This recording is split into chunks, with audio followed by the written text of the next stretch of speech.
Hello, my name is Joel Sastry, and today I will be presenting my archive practicum. I'll be going through information about the institution I did my practicum at. I will talk about my special project I completed, and then I will say some of the other skills that I've learned. All right, well, let's get to it.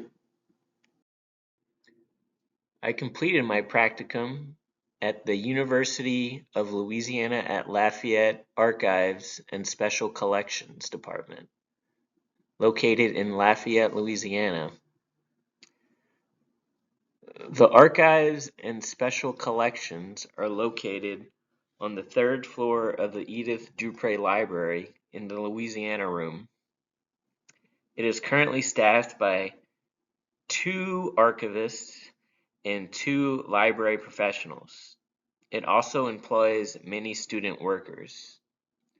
It works in conjunction with the Ernest J. Gaines Center and the Blanco Public Policy Center, the other 2 archival institutions at the university.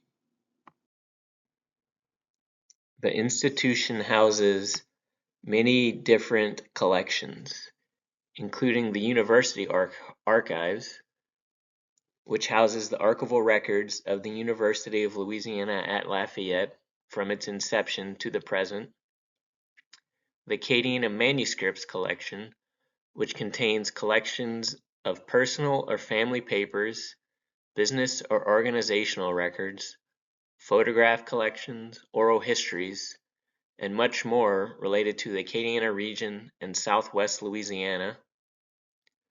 The Louisiana Room, which is a division of special collections that contains a collection of materials related to Louisiana and the university. A rare book collection, which contains items published before 1900 and items that have intrinsic value, such as limited editions or copies inscribed by authors. Digital archives, which include digitized collections of the Acadiana Manuscripts Collection and those donated to special collections. The UL Lafayette Institutional Repository, which is an online space that brings together and provides open access to the university's scholarship and intellectual content. The Cajun and Creole Music Collection, which consists of over 9,000 commercial recordings, select unpublished or field recordings, and other music-related research materials. There is also a collection of U.S. government information.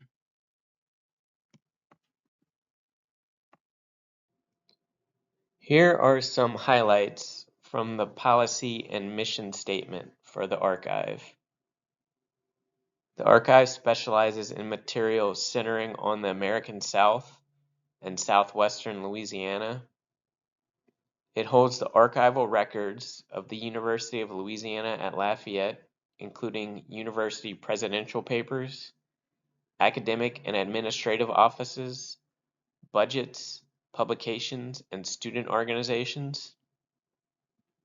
It aligns with the university library's mission to support and educate research through acquiring, organizing, and preserving information resources.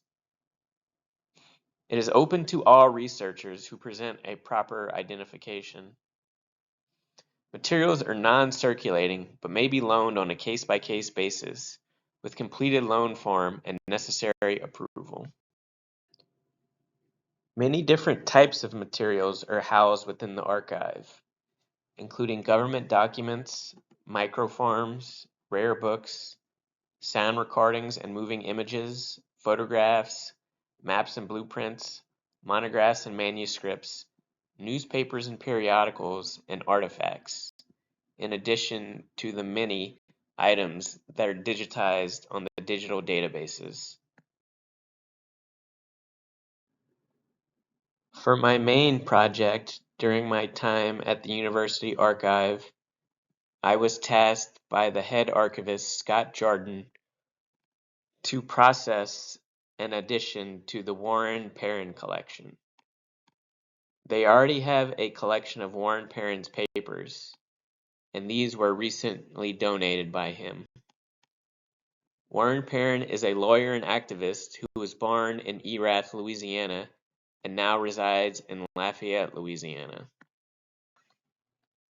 Warren Perrin is best known as the man who started the petition to get an apology from Queen Elizabeth II for the Acadian deportation. He was also the president of Codafil from 1994 to 2010. Codafil is a Louisiana state organization which promotes the French language within the state. Perrin is also the founder and cultural director of the Acadian Museum in Erath, Louisiana, a cultural heritage museum. Before processing the collection, head archivist Scott Jardin wanted me to assess it to determine if it fit within the parameters of items that are collected within the university archives. I browsed through the documents and looked at all of the artifacts and determined that the university archive should acquire it. I then arranged the collection by placing the documents in archival folders and then placing those documents within archival boxes. This helps to preserve the documents. I also removed metal staples and clips, tape, and placed photos and film negatives in mylar sleeves, in addition to removing any newsprint, photocopying, and replacing with the photocopy. These actions were also done to aid with preservation.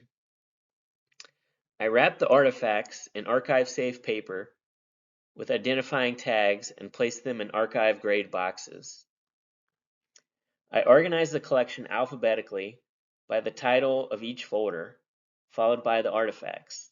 The title of each folder denotes the contents of the folder. Folders were labeled with number 2 pencils. In addition to processing the collection, I was tasked with creating a finding aid for it. This finding aid includes bibliographical information, the location of the collection, who donated it, if there are any restrictions, a list of subjects and series. Then it lists each series, each folder within it, the name of the folder, the number of it, and the box it is located, and the year of its contents. Having made finding aids as assignments previously, I was surprised with how challenging this was. As I was creating the finding aid, I would review it with Scott, and we would talk theory, and he would give me suggestions on how to refine it and give me resources to utilize. In addition to my large project, I learned many other things during my practicum. For example, reference archivist Neil Gilbo showed me how to straighten documents by using water in an enclosed bin to make the document pliable, then placing it under heavy glass overnight to straighten. He also showed me how to create phase boxes and mylar sleeves for deteriorating rare books. And he showed me how to remove mold from items. I also got to get some first-hand experience with digitization of photographs in particular. I was also introduced to the back end of catalog database archive space. I even learned mundane things like how to properly dispose of glass and the chain of events necessary for deaccession.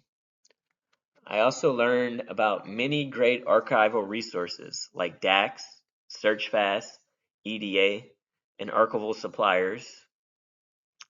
Ultimately, I find the hands-on experience I learned to be invaluable to my confidence and experience for entering the archive workforce.